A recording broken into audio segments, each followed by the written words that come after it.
মামা আমার কথাটা আজকে অনেক মন দিয়ে শুনেন। কথাটা হলো কি জানেন? কথাটা হলো একজনের ছেলে একজনের মেয়েকে নিয়ে যখন পালিয়ে যায় তখন বলে বাইকে গেছে গা।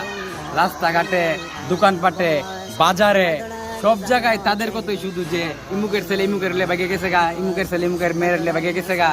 এ কথাটাই শুধু সবার মুখে শোনা যায়, ঠিক আছে?